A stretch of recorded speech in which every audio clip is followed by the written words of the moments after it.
Ambati Silks, Kanchipuram Saree Store, now in Vijayawada. Exclusive Pattu Sarees, Salwas and Lehengas. Simple గా పన్నీర్ కూర చేసుకుందామండి. మనం హోటళ్లలో అక్కడ కడాయి పన్నీర్ తింటూ ఉంటాం. ఇంట్లో కూడా పన్నీర్ చేసుకోవచ్చు. మామూలు జనరల్ క్యాప్సికమ్ కూరలో టమాటా ఉల్లిపాయ కూర చేస్తాము, టమాటా ములక్కాడ ఆ కూరలో మనం పన్నీర్ వేసుకోవచ్చు. ఎక్కువ హెల్దీ అని చెప్తారు, చాలా మంచిది ఆరోగ్యానికి. కానీ హోమ్ మేడ్ అయితే మరీ మంచిది. ఈ పన్నీర్లో కూడా సోయా పన్నీర్ అయితే ఆడవాళ్ళకి ఆరోగ్యానికి చాలా మంచిది అని చెప్తారు. తోఫు అని దొరుకుతుంది, అది కూడా మనం చేసుకోవచ్చట. నేను ఇది చేస్తా కానీ అది ఎప్పుడు ట్రై చేయలేదు. సింపుల్గా ఈజీగా చేద్దాం. ఇది మా అబ్బాయిది ఈ రెసిపీ, తను చేసుకుంటాడు. కొంచెం ఆయిల్ వేసి ఈ ఉల్లిపాయలను ఏం చేయాలంటే సగం 4 పక్షాలు చేశాక ఈ వెనక భాగాల్ని పెద్ద పెద్దగా రేఖలు ఉంటాయి కదా, వాటిని తీసి పక్కకు పెట్టుకోవాలి. ఇవి కూరలో వేసుకుంటాం అనమాట. ఒకసారి వేయించి తీసేస్తాం. ఈ రేఖలుగా తరిగిన ఉల్లిపాయల్ని వేయించేద్దాం మొదట.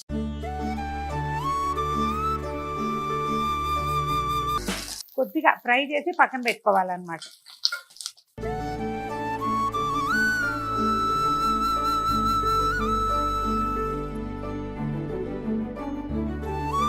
వేగిపోయిన ఉల్లిపాయ ముక్కలను తీసేస్తున్నాను.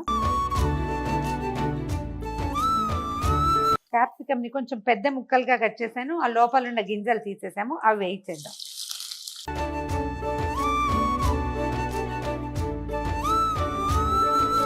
క్యాప్సికమ్ వేగిపోయింది, తీసేస్తున్నాను. పన్నీర్ని చిన్న సైజు క్యూబ్స్గా, మరీ పెద్ద పెద్దవి కాదు, చిన్నవి కాదు, వీటిని కూడా ఒకసారి వేయించేద్దాం.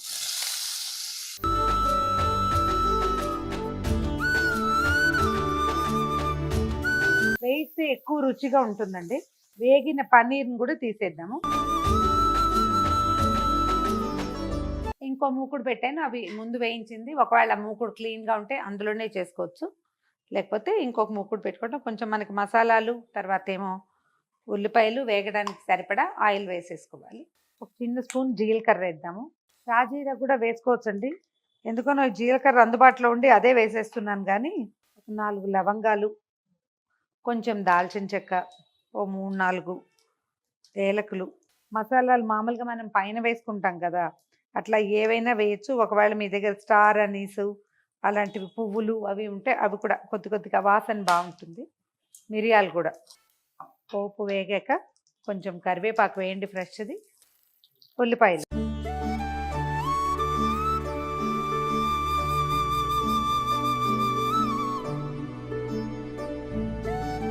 ఒక చిటికెడు పసుపు, కొద్దిగా ఉప్పు వేసి వేగనిద్దాం.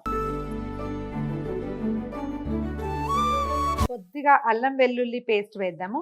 కావాలంటే ఇలా వేసుకోవచ్చు ఫ్రెష్ది, లేకపోతే కొంచెం అల్లం ముక్కలు, వెల్లుల్లిపాయ ముక్కలు ఉల్లిపాయతో పాటే వేయించేసుకోవచ్చు. మన చాయిస్, మన అలవాటుని బట్టి. ఈ కూరకి ఇలా బాగుందనిపించింది నాకు. నేను వేగనిద్దాము. ఈ అల్లం వెల్లుల్లి పేస్ట్ పూర్తిగా వేగిపోయిన తర్వాత ఒక 2 పెద్ద టమాటాలు, వీటిని గ్రైండ్ చేసేసాను, అది వేసేసాను.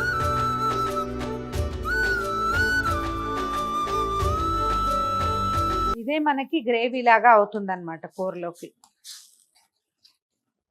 ధనియాల పొడి ఉంటే వేసుకోవచ్చండి, గరం మసాలా పౌడర్ ఉంటే అదైనా వేసుకోవచ్చు. కొంచెం ధనియాల పొడి, కొంచెం గరం మసాలా పొడి, కాస్త జీలకర్ర పొడి అవి కూడా వేసుకోవచ్చు. మన దగ్గర ఏముంటే అవి వేసుకోవచ్చు, లేకపోయినా పర్వాలేదు. కొంచెం గట్టి పెరుగు వేసేద్దాము. ఇది ఈ కూరలోకి రుచి తెచ్చేది ఇదే అన్నమాట. ఇదేంటంటే టమాటాలు బాగా మగ్గాలి, టమాటాలో ఉన్న పచ్చి పోతే రుచి బాగుంటుంది. పెరుగుని బాగా ఉడకనివ్వండి. ఇప్పుడు ఇందులో మనం కూరలో వేయవలసిన ఉప్పు, కారము అన్నీ వేసేసుకుందాము. గరం మసాలా వేసాం కదా, ఉప్పు కారం వేసేసి ఓ 2-3 పచ్చిమిర్చి కూడా వేసుకోవచ్చండి. నేను మర్చిపోయాను, కానీ యాక్చువల్గా మనం ఉల్లిపాయలును క్యాప్సికమ్ వేస్తాం చూడండి, అప్పుడే ఒక 3-4 పచ్చిమిరపకాయలు కొంచెం చీలికలు చేసి వేయించేసి చివరికి కూరలో యాడ్ చేసుకుంటే కలర్ఫుల్గా ఉంటుంది, రుచి బాగుంటుంది. నేను ఇవాళ వేయటం మర్చిపోయాను. గ్రేవీ అంతా బాగా ఉడికి నూనె ఇవి చిల్లుగా వస్తుంది చూడండి, అది పైకి వచ్చాక అప్పుడు మనం మిగిలినవి వేసేసుకోవాలన్నమాట కూర ముక్కలు. ఇలా మనం ఏవైనా చేసుకోవచ్చు, ఒట్టి పనీరే కాదు, క్యాప్సికమ్ చేసుకోవచ్చు, క్యాలీఫ్లవర్ చేసుకోవచ్చు. కొంచెం ఉడికి చెట్టు పెట్టుకుని చేస్తే చాలా బాగుంటుంది. కొంచెం కసూరి మేతి వేద్దాము, దీనికి మంచి రుచి వస్తుందండి. కసూరి మేతిలో ఇసుక ఉంటుంది చూసుకోండి, ఇసుక రాకుండా మాత్రం చూసుకోవాలి. కొద్దిగా ఏంటంటే దాన్ని పెద్ద పళ్ళెంలో వేసి కాస్త ఒకసారి చెరిగినట్టు చేస్తే అప్పుడు ఇసుక పక్కకి వెళ్ళిపోతుంది. మంచి వాసన వస్తుంది. ఇప్పుడు ఏం చేద్దామంటే మనం వేయించట్టు పెట్టుకున్న క్యాప్సికము, తర్వాత ఏమో పనీరు, ఉల్లిపాయ ముక్కల్ని ఇందులో వేసేద్దాం. సిమ్లో తాపిగా మొత్తం కూరని మగ్గనిద్దాం. దీనికి పెద్ద కొలతలుగా ఏమి ఉండవండి. అందాజుగా మనం తీసుకున్న దానికి సరిపడా గ్రేవీ. ఓసారి కుదరలేదనుకోండి రెండోసారి గ్రేవీ వేయించుకోవాలి అట్లా. ఇప్పుడు నేను చేసిన దానికి ఇది సరిపోయింది కరెక్ట్గా. మీరు గమనించండి, మనం ఎక్కడైనా హోటల్లో తిన్నప్పుడు ఈ ఉల్లిపాయ పెద్ద ముక్కలు, తర్వాత ఏమో క్యాప్సికము పెద్దగా రంగు మారిపోయి ఉడికిపోయి కలిసిపోయినట్టుండవు, పైన కనపడుతూ ఉంటాయి కదా. మసాలా మొత్తం పట్టేదాకా ఒక్క 4 నిమిషాలు మూత పెట్టి ఉంచితే సరిపోతుంది. సిమ్లో ఒక 2-3 మినిట్స్ పాటు దీన్ని మగ్గనిద్దాం.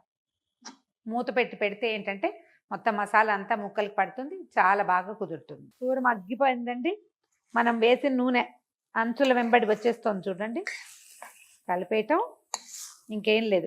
వేడి చపాతీలతోటో లేకపోతే జీరా రైస్ తోటో ఏదో ఒక దాంతో మనం ఏది చేసుకుంటే దాంతో వడ్డిచ్చేసుకోవటమే. రెడీగా ఉంది, చక్కగా వచ్చేసింది చూడండి. 15 నిమిషాలలో అయిపోతుందండి. కాస్త మంచిగా కొత్తిమీర వేసేయండి. ఇందులో stove ఆపేద్దాము.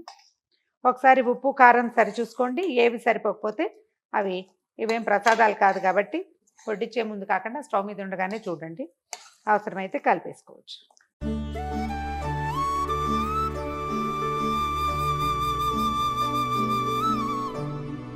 Simple paneer and capsicum